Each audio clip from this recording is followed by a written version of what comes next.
All right, this is a question for both Donald Trump and Kamala Harris, both running for president. It's a question to see if they will act upon this or do this. And so the question I have for either of those, and I'm sure neither of them will actually watch this, but in case they do, or this is shared with to their level and they see this, in the United States, the pharmaceutical companies advertise on television.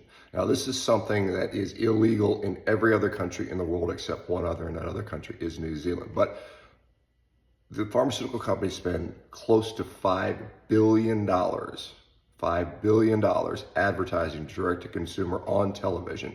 Now, what that creates is obviously demand for their drugs, which is why purportedly why they do it, and so a lot of patients will see this drug on TV and ask their doctor about it, and the doctor has to sort of convince them that maybe this isn't right or it's right, or they can, they just basically say, okay, we'll give you the drug.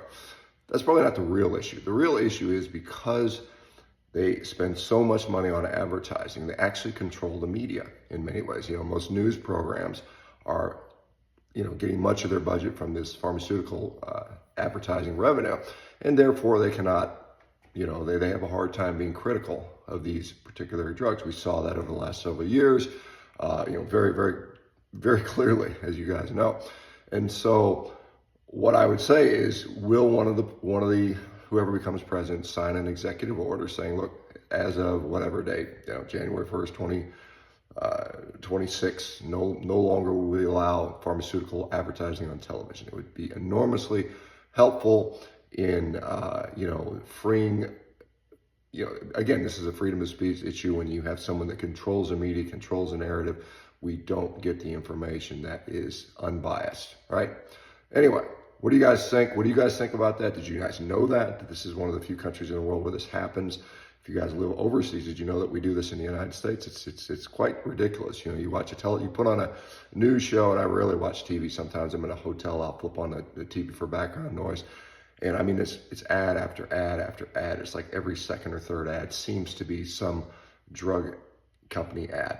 And it's gotten to the point where it's ridiculous. And again, it's done, I think, primarily with the express purpose of buying off these news media outlets or this media outlet so that they never say anything significantly critical of these drugs. It is a real issue. I mean, we got a lot of issues with that. The other thing is regulatory capture of the FDA and other governmental agencies, which hopefully will be addressed as well. But anyway, what do you guys think on this issue? Let me know what you think. Who do you think is more likely to address this, or do you think it'll be swept under the rug? Because there are 1,500 lobbyists in Congress, 3 lobbyists from the pharmaceutical industry for every single congressman, right?